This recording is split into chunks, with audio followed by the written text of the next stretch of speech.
3 News Now this week.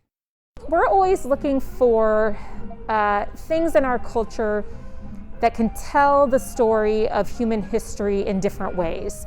So picking a musical instrument to tell that story is just one way to do that. Whether you're a metalhead, country fan, or anything in between, the diversity of the guitar has made it one of the world's most popular instruments for hundreds of years. Jessica Brummer, communications director at the Durham Museum, says their exhibit, Guitar, the Instrument That Rocked the World, piques the interest of history buffs and musicians alike. There are instruments in this show that date all the way back to, 3000 BC when humans were first starting to make instruments, and then all the way up to what we know as the modern guitar today. The exhibit features over 70 guitars and lots of interactive features for children to learn more about music. And one major highlight. In the center of the gallery is the Guinness Book of World Records largest playable guitar. It's 43.5 feet long. So it's hard to miss that when you come into the gallery, and people love to take their turn strumming on that. Visitor Ken Leischner has had guitars since he was about 12 years old. I've always enjoyed it. My dad had a guitar that when I first had any awareness of it, and he could pick out a few songs, and that got me interested. He says the exhibit shows just how iconic and versatile the instrument is. You've got acoustic, you've got the different type of electric guitars, different shapes, some that are pretty standard and others that are really kind of wild. Guitar sales have grown 17% during the pandemic, according to CNBC, proving that even in hard times, the love for music lives on. Whether you're a novice or, a complete professional like some of the people in this show, I think people get a lot of joy out of it. Reporting in Omaha, Danielle Meadows, 3 News Now. President Biden is taking more executive action. This time it affects Nebraska landowners. The president of the Nebraska Farm Bureau recently sent the Biden administration a letter asking for clarity on his 30 by 30 climate executive order. 3 News Now reporter Ariana Martinez spoke with farmers in our area about the concerns and frustrations they have with this executive order.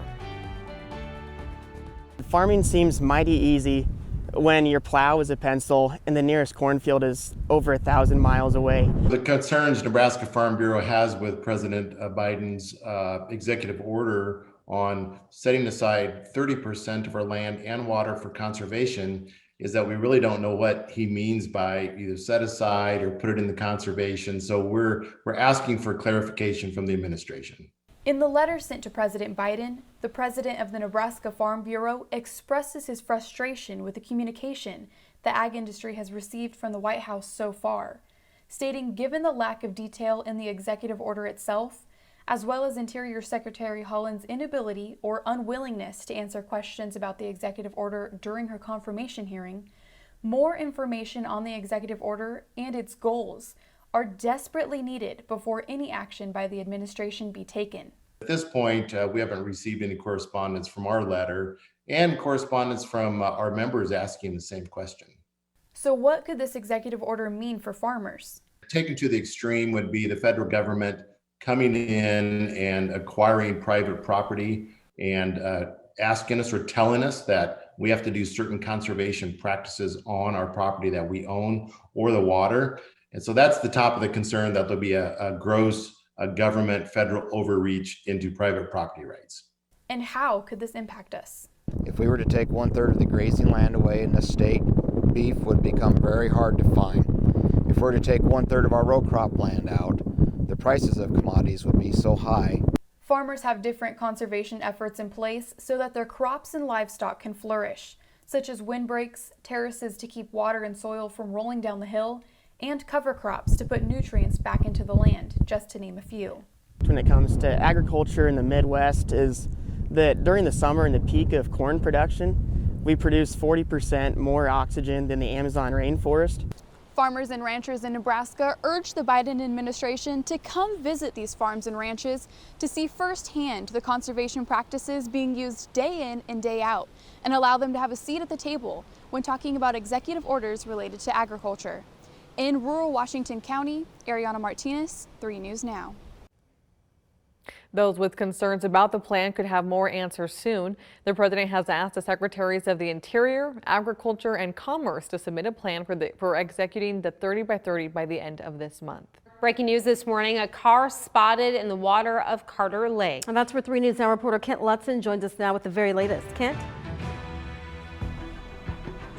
Good morning, Cerise and Jenny. That's right. Just around 1 a.m. this morning, police spotted a car off about 30 feet of the shore of Carter Lake, and that's when they pulled that car to shore. Now, our partners with Omaha World Herald are reporting that a woman's body was found inside the vehicle. Her name has not yet been released. Now, Omaha Fire Department's water rescue team was the unit that pulled the vehicle onto shore, and then OPD's forensic team followed up with an investigation. Now, for part of the morning, the Carter Lakeshore Drive Road in front of the lake here was shut down for a portion of the morning, so keep that in mind as it opens back up for early commuters coming in and out of the downtown area. Now, that car, the vehicle, was towed away around 5:15 this morning, and we are waiting to hear more details from OPD. So hopefully we have some of that in the near future. You can stay with us live here for Midday Show, as well as our website, 3newsnow.com. Reporting from Carter Lake, Kent Lutzen, 3 News Now. 3 people who worked at a local daycare have been charged with child abuse. This comes just 1 week after our 3 News Now investigative team broke the story on Rosewood Academy, digging through inspection reports and police investigations. Here's what we know now from the latest police investigation, which involves one of the owners. Summer Dawson, former employee, Sage Bartow, former employee, and Carl Hansen, co-owner of Rosewood Academy.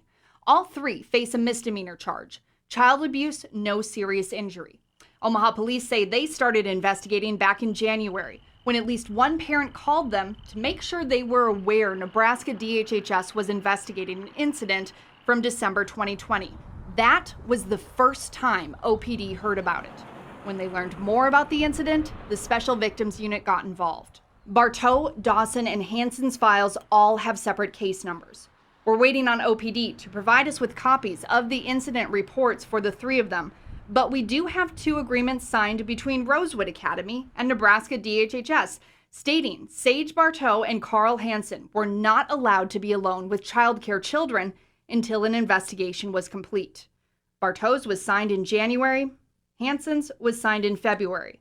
We asked DHHS for more info on these cases, but the department declined our request for investigative materials. The latest interim licensing agreement we're aware of is posted on the door of all 3 Rosewood Academy locations. It states Rosewood Academy has voluntarily agreed to temporarily close its doors for 2 weeks while Nebraska DHHS investigates. Today is the last day they've agreed to stay closed. Rosewood provided us a statement which says, in part, because this is an ongoing investigation, Rosewood Academy is limited on information it can share. However, Rosewood is cooperating with authorities. The safety of children while providing a high-quality educational experience has always been the top priority at Rosewood Academy. While details are limited in all of these investigations, last week we told you we found past records, including employees reporting a staff member handling children roughly, and incidents where children as young as 2 years old were left unsupervised on the playground. In addition to DHHS and OPD's investigations, we learned a separate investigation was filed back in February of 2020 with the Sarpy County Sheriff's Office. They would not provide us with any details on that case, other than that it was still listed as open. And just a short time ago, a Rosewood spokesperson emailed us saying they will remain closed until further notice. We also found 2 other OPD police reports. In February, a mother told police when she picked up her child from the daycare, her 5-month-old had bruises on her head. Another report came from a former employee who told police an owner named Carl threatened to assault him. No charges have been filed in either case. You can read more about the past concerns Nebraska DHHS has reported, as well as the police reports that have been provided to us by going to our website, 3newsnow.com. Now, earlier this month, the 3 News Now investigators told you about a daycare facility with a history of issues with the State Department of Health and Human Services. Now, DHHS has temporarily closed all 3 of Rosewood Academy's locations with no reopening date listed, stating an emergency exists requiring immediate action. DHHS has not responded to our questions asking specifically what that emergency is, but we did learn 3 people who worked at the daycare have been charged with child abuse. Here's what we now know about these charges, which include the owner, and what authorities are still investigating. 2 2-year-olds and 1 1-year-old. These are the ages of the 3 victims Omaha police have listed in their reports, involving 2 former employees, Sage Bardo and Summer Dawson, and one of the owners, Carl Hansen. All 3 have been charged with child abuse by neglect, no serious injury. The first incident took place sometime between October and November. Police say a video showed Dawson roughly putting a 2-year-old next to a wall and dropping her to a seating position. Dawson told police, quote, "I threw her at the wall and she got like a big bump on the back of her head." She also said after this incident, management talked to her about roughly handling children. According to police documents, it took 6 months before it was reported to police. The next incident happened in December. The police report refers to a DHHS report several times involving witness accounts. It states a witness saw Sage Bardo grab a 1-year-old's legs and pull them out from under her. The child then hit her head on the floor. It states she cried on and off for an hour. In an interview with police, Bardo claimed she caught the child and the child's head never hit the floor. She also told police management coached her, but according to the police report, that coaching didn't happen until after DHHS got involved. Police learned about this incident 3 months after it happened. The last incident involves Carl Hansen, who at last check was still listed as one of the owners. Witnesses said Hansen yanked a 2-year-old by his wrist, causing him to fall.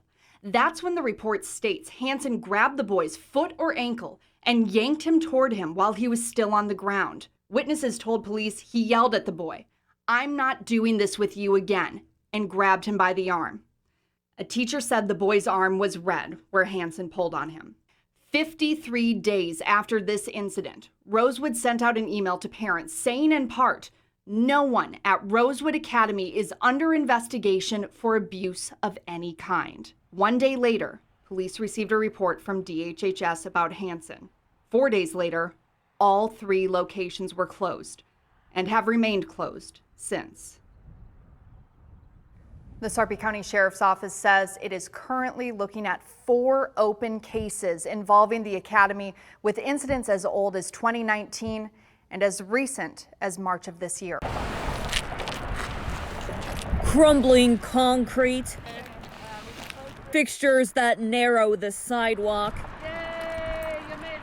and steep curbs. All obstacles for Melanie Davis as she travels throughout the city. In a normal, everyday scenario, I really have to decide, is it worth the struggle? Mode Shift Omaha says for too long, Omaha sidewalks have been neglected. So the property owners don't feel responsible for that, and neither does the city. And so the person who pays is the person in a wheelchair trying desperately just to get to a job. With brooms and signs in hand, the advocates partnered with Creighton University students in hopes of bringing attention to the often overlooked infrastructure. The city thus far runs on what seems to be a pretty complaint-based system where only when people complain does action take place. We asked Mayor Gene Stothert what the city is doing about sidewalk conditions, and were referred to the Roadmaps for Better Streets plan on the city's website. But we couldn't find sidewalks mentioned in that plan. Davis says she wants to see better sidewalks not just for herself, but for students, tourists, and residents who need them. We need to worry about the sidewalks for everybody, not just because I'm in a chair, but because they're a part of the city and they should, represent what our city is. Reporting in Omaha, Jessica Edson, 3 News Now. The great outdoors can become not so great when you spot 1, 2, or even 7 ticks after a hike. That's what happened to Paige Day, who recently found ticks not only on herself, but on her dog too. Panicked for just a second because it's kind of an odd sensation to have a tick on your head. She says ticks are a problem all over Omaha, with many taking to social media to complain. I definitely feel like they're out in full force more so than they normally are. Jody Green, entomologist with Nebraska Extension, says there are a few reasons why that could be. Normally peak tick season is in May, But since we had warmer temperatures and more people were going outside, we had people talking about ticks and sending us pictures in the beginning of March. There's a variety of tick species, but only black-legged ticks, also called deer ticks, carry the specific bacteria that can transmit Lyme disease. The last time we saw them in Omaha was 2019. We do have the American dog tick and the Lone Star tick, and they also can spread different diseases, just not Lyme disease. Removing ticks properly is important, both to keep yourself safe and for the tick to be properly identified. If the tick is on you, simply remove it and place it in a bag. But if it's embedded in your skin, you want to use pointy tweezers and get the tick as close to the skin as possible and then pull straight up. Dr. Rudy Catula, an infectious disease physician with Methodist Physicians Clinic, says some Lyme disease symptoms to look out for include headaches, fevers, and you develop rash. Up to 70 to 80% of patients develop a rash. Symptoms need to be treated quickly with antibiotics. The longer you wait, the worse it gets. It can penetrate other tissues. It can penetrate the brain. It can penetrate the heart.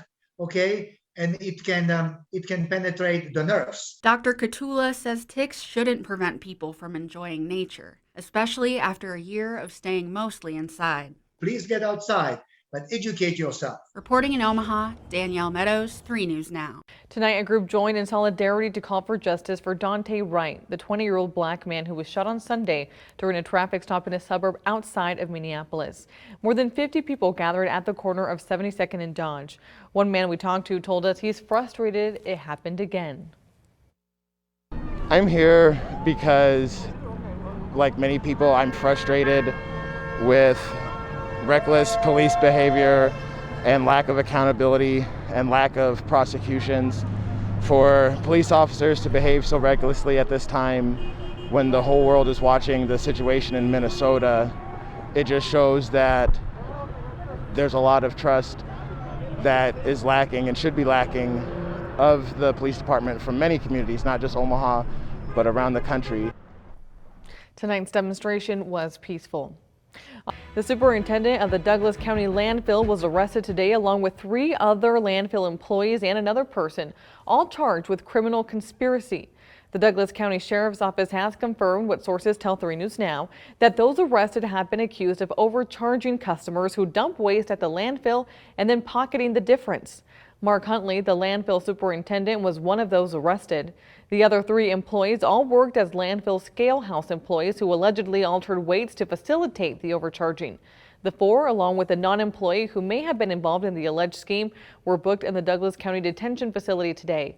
This is a developing story, and we'll have more tomorrow on 3newsnow.com.